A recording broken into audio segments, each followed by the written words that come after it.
નમસ્કાર, પાટનગર network news સાથે ઉર્વિશા સમાચારની શરૂઆત કરીશું. ગાંધીનગર સેક્ટર 3D ખાતે પ્રસિદ્ધ સાંઈ બાબાનું મંદિર આવેલું છે.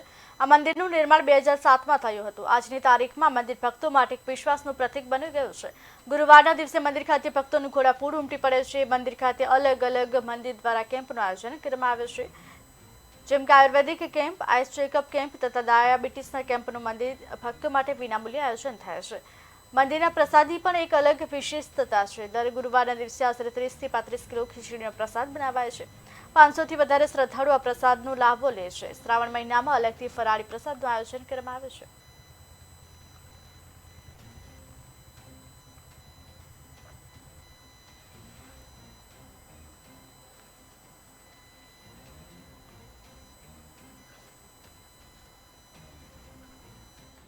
ગાંધીનગર ખાતે ઘણા વર્ષો પહેલાં એટલે કે 2007ની આજુબાજુ સેક્ટર 24માં આવેલ સાંઈબાબાનું મોટું મંદિર કે જે દૂર કરવામાં આવેલ, એનું ડિમોલિશન કરવામાં આવેલ, તેથી સાંઈ ભક્તોને બાબાના દર્શન માટે લાભ લેવા માટે તાતી જરૂરિયાતને ધ્યાનમાં રાખી અહીંયા શરૂઆતમાં 2007ની અંદર આનું ખાતમુહૂર્ત કરવામાં આવ્યું, આનો પાટોત્સવ કરવામાં આવ્યો અને દિવસે દિવસે બાબાની ભક્તિને ધ્યાનમાં રહી સાંઈ ભક્તો દર ગુરુવારે ખૂબ મોટી સંખ્યામાં બાબાના દર્શનનો લાભ લે છે.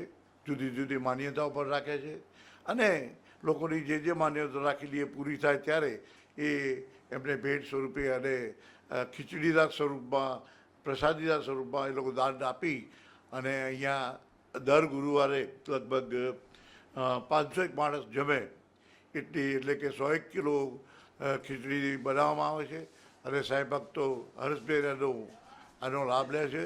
અને એ સાથે સાથે બધા દર ગુરુવારે બાબાના વાઘા માટે એડવાન્સમાં બુકિંગ કરાવવાની અમારે જરૂરિયાત રહેતી હોય છે, એટલે સાંઈ ભક્તો એનો ભરપેટ ઉપયોગ કરે છે. આ સાથે સાથે આ મંદિરની અંદર ધાર્મિક, શૈક્ષણિક અને રક્તદાન જેવી શિબિરો, સામાજિક અને બીજા ધર્મના પણ જ્યારે પણ માનો જન્માષ્ટમી છે કે નવરાત્રિ છે તો એના માતાના ગરબાનો પણ અહીંયા લાભ લોકો લેતા હોય છે. આમ બાબાના પ્રત્યે લોકોની જે અભૂતપૂર્વ નિષ્ઠા, આસ્થા એનું એક આ પ્રતીક બની રહ્યું છે અને ગાંધીનગરના છેવાડાના માણસો એટલે કે કુડાસર, રાયસર, રાધેસર, સેક્ટર 30 ત્યાંથી પણ દર ગુરુવારે લાભ